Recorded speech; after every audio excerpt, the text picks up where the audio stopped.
Kevin Youkilis was traded from the Red Sox to the White Sox about 2 years ago. In turn, the White Sox, after a few months with them, traded him to the Yankees. The New York Times greeted him with not one, but 2 articles, which said, "Kvel from Youkilis." Again, interesting statement, because it meant that Yiddishism had already become part of the American culture. That the assumption was that Youkilis, the Jew, is coming to the Yankees. The Boston fans were not terribly happy about this for obvious reasons. He was going into the enemy's lair. But Youkilis, as we'll see in a second, had some redeeming value in Boston as well for other reasons. The real point, though, is that Youkilis' Jewishness became evident very quickly. What was that Jewishness? He and his family, deeply involved in Jewish communal life, Cincinnati Jewish Federation, well-known name among Cincinnati Jews, and considered actually a philanthropic name. I sort of quipped a little, as I said, baseball is for people who come from poverty and then earn multi-million-dollar contracts. It takes a Jew like Youkilis to come from wealth and affluence, and then outshine his parents and grandparents tenfold. But there's no question the Youkilis family was highly active, and is highly active in Jewish civic, communal, and political causes, particularly within the Cincinnati area. At the same time, unlike Greenberg or Koufax, Youkilis did play the Yom Kippur. During his tenure, the Red Sox went through not 1 but 2 pennant races, 2 pennant drives that were successful. I want to talk about the ones that weren't successful. As far as Youkilis was concerned, he said, when he commented on it, he said, "This is a private decision. It's a personal family matter. I don't want to talk about it." I think it gives you a sense of what I call this third era in American Jewish history. Number one is that had Youkilis elected not to play, everyone would have said, "We understand that." There would have been no backlash whatsoever. Complete acceptability of Jews as Jews in American society. The Greenberg motif of resentment, that's yesterday's news. The Koufax precedent, in effect meant Youkilis' decision not to play would be a non-issue. But the issue then becomes, what choices does Youkilis make? Is it the Red Sox, or is it his faith? And like most American Jews, and in some of our discussion last night, there was a statement that if it's a matter of personal faith versus my public career is going to take precedence.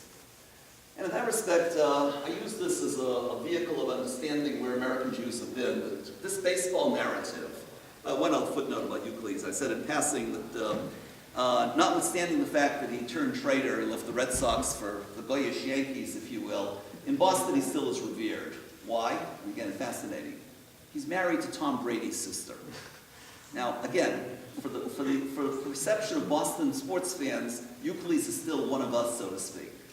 From the perspective of Jews, Jewish continuity, and the Jewish community, no, there's no virtue in marrying Tom Brady's sister. It may end up being a very happy marriage, and that's going to be the story of mixed marriage in this country. There'll be a great many happy marriages. There already have been a great many happy marriages. What does it mean in terms of Jewish continuity? It's one of the things we'll take a look at tonight. But I use these figures partly because I have my own issues about following baseball. I've spent so many hours following it over the last 50, 60 years. So it's good to be able to take some of it and ask yourself, what do you learn from it? But I think this is also emblematic of a larger American Jewish narrative. When we say going from Greenberg to Koufax to Youkilis, we're going from immigrant struggle to complete acceptance to assimilation and mixed marriage. Even that assimilation and mixed marriage is not complete. As I said, the Youkilis family is still involved in Jewish civic causes. I wrote a piece in the Jewish Week a number of weeks ago, which I didn't focus on Youkilis. I focused on a Red Sox pitcher by the name of Bressler. Great Bressler. He enjoyed a terrible World Series, but he was really the most effective relief pitcher they had, except for the Japanese fellow whose name I'll never be able to pronounce. But before the 9th inning, Bressler was considered the most effective Red Sox relief pitcher. Without him, frankly, there would have been no World Series. He was incredibly effective. Bressler, in many ways, was a Jewish mother's dream. He went to Yale. At Yale, he studied biochemistry. He was admitted to NYU Medical School. He also continued his Jewish education post-bar mitzvah. He took courses in Yiddish and in Jewish comedy. And his portrait was that of a very proud Jew. But he also said in the same breath, I'm prepared to marry out of the faith. I prefer marrying in the faith, but I fully recognize that it may not happen because that's the nature of American society and the openness of American society. Breslow got married about 3 weeks ago. To this day, I don't know, nor do I have any way of finding out whether his wife was Jewish. I assume someday it'll come out in one form or another. But it's interesting, here Breslow was giving voice to what I would call the aspirations of most American Jews to form a Jewish family. Whether he will do so or not is, number one, I think, a very open question, and a lot depends really upon how does his wife feel about it, and what is her perception of it, which we have no way of telling. So I use these figures as an insight and as a road into understanding what has been the American Jewish narrative, much of which now we know firsthand from one of the most important studies done of American Jewry, the so-called Pew study. It was released really only about two months ago. It's interesting, back in 1960, the then Chancellor of the Jewish Theological Seminary, Dr. Louis Finkelstein, he lamented the fact. Sorry, that's my uncle. Wonderful. Dr. Finkelstein lamented the fact that he said more research is being done on Jews in first century Palestine than on 20th century American Jews. That was true in the 1960s. There was no national Jewish population study that was worth analyzing until 1990. It was what in 1970 the people ignored because they felt the methodology was simply much too flawed. Since then we've had three, 1990, 2001, and 2013. And it's the Pew one as a result that gives us the most up-to-date data. What I'd like to do with you this evening in some brief time is to give you what some of the data is, but then really more importantly, what is to be done about it, and what needs to be done about it. If you're looking at the size of the Jewish community, the core implication is that of population stability.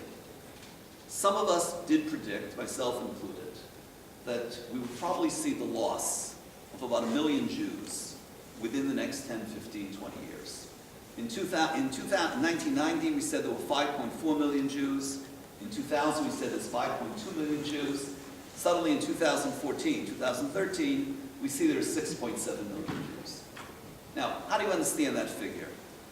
Those 6.7 million Jews means 5.3 million adults and 1.4 million children. Of the 6.7 million, 1 million regard themselves as part Jews. Now, the worst case scenario is that you have 5.7 million Jews, which means, in effect, population stability. Certainly no loss from 5.4 million back in 1990 to 5.7 million today. That's the worst possible scenario. But the more interesting data, and this is one of the reasons that I and others predicted a loss, is that of this 5.7 million, only 4.2 million say Judaism is their faith. The rest, the other 1.5 million, are saying we're Jews, we've never been anything else, we have no intention of being anything else, but we are not part of the Jewish faith. Now, I'm not saying they're unaffiliated. Most of them are unaffiliated, without question. But it's not a matter of they're not members of synagogues. The real point is they don't regard Judaism as their religion. They may regard it as their point of identification. It's part of who they are. But the question becomes how sustaining an identity is there when religion is not part of it. That's one of the first things to bear in mind here, that we're witnessing population stability. The good news is that there certainly has been no population loss, actually some growth, if you will, depending on how you're counting. But certainly from 5.2 million to 5.7 million, that's a 10% increase. And if it's from 5.2 million to 6.7 million, it's more than 10%. It's closer to 20%. So there certainly has been no loss, and there may have been some growth.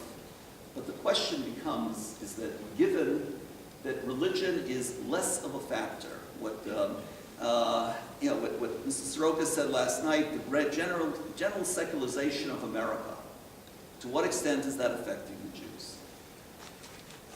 Secondly, intermarriage.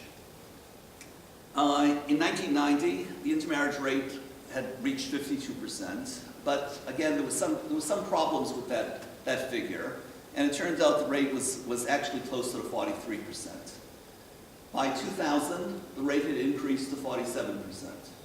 By 2013, to 58%. In other words, that some of us had thought that intermarriage may have plateaued. That whoever wants to marry out is married out, but whoever's not marrying out is choosing to marry in. Here's where I think Craig Bressler becomes particularly poignant and significant. Most Jews prefer Jewish spouses. But given the openness of America and the place of Jews in American society, whether they will realize that aspiration is very questionable, and certainly they're not prepared to make the necessary sacrifices that are entailed in realizing that aspiration. What are the results of mixed marriage? People don't stop being Jewish. In other words, they were Jewish when they married, and they continue to be Jewish long after they're married. They rarely stop, which means, again, my prediction of population loss has not materialized. And obviously that's great. But what's not great is two other things. Number one, that conversion in mixed marriages, which we once thought was the major solution, now takes place in only 15% of mixed marriages. In other words, in 85% of the cases, no conversion takes place. Among the children, and this is the more interesting, at the same time the more difficult statistic to understand, of the children, 20% are raised as Jews, which means 80% are not. But it's not that simple. 20% are raised as Jews. Another 25% are raised as part Jewish, part something else. Another 25% are raised in two faiths, and the rest in no religion at all. Which means, in effect, that on the face of it, mixed marriage itself does not diminish the Jewish community immediately. The question is what will happen to the children, let alone the grandchildren. But there are still two other implications of this, again, which makes it more difficult to understand. Two major federations, Boston on the East Coast and San Francisco on the West Coast, report that 60% of the children of mixed marrieds call themselves Jewish. So the Pew people wanted to test that out, and sure enough, they found that 59% of the adult children said they were Jewish. Pew, to its credit, then said, well, what does that mean? What it usually meant is that, what is that 59%, 60% figure? It means 1/3 of them, 20%, said that they were Jewish and nothing else. The remainder said they were part Jewish, part not, dual faith, Jewish perhaps by ethnicity, but not by religion. Now, but this in turn gave rise to an enormous communal debate, which continues to take place, including in the New York Federation. Namely that if special outreach to mixed marrieds, which was the hallmark of both the Boston and San Francisco federations, if that can raise the percentage of children being raised as Jews from 20%, which is what is done, the statistic nationally, to 60%, which is the case in Boston and San Francisco, doesn't that mean with just a little bit more outreach to mixed marrieds, we can turn the problem of mixed marriage from a problem into an opportunity? That is the language of outreach advocates. My reaction to that really is several-fold. Number one, I simply don't credit the 59-60% figure as being meaningful. I credit it as being accurate. I don't think it's terribly meaningful. Of the 20% who say that they're Jewish, I'm saying, I'm hold my breath and see what that really means. But I'll give them the credit at this point of saying they say that they're Jewish. They're making that claim. The other 40% are not making that claim. They're making a claim to some form of Jewish identity. To me, that's a very flimsy basis on which to build the future. But secondly, aside from my unwillingness to trust it, I say, take a look exactly at what outreach has accomplished. Outreach did not begin yesterday. It began in 1985. That's close to 30 years ago. In 1991, I was invited to address the Central Conference of American Rabbis, which is the leading organization of Reform rabbis. In preparation for the address, I asked for an interview with the director of outreach to mixed marrieds at the Reform movement, a wonderful woman named Drew Greenwood. Just saw her actually the other night. She's still alive and well, God bless her. But I asked her, I said, tell me, what has outreach accomplished? Given the fact that it's been in existence for 5 years, how is the situation today better than it was before you had outreach? What do you really have to achieve for yourself? She said, give us another year or two. We're going to turn this around. That was 1991. We're now 22, 23 years later. And I say, there's been no turning around. In other words, where are the great successes of outreach? That said, as recently as last year, New York Federation passed a major resolution to essentially follow the road taken by Boston and San Francisco in terms of greater allocations to outreach to mixed marrieds. So the issue of mixed marriage is problematical, to say the least, and it arouses enormous forebodings about the Jewish future.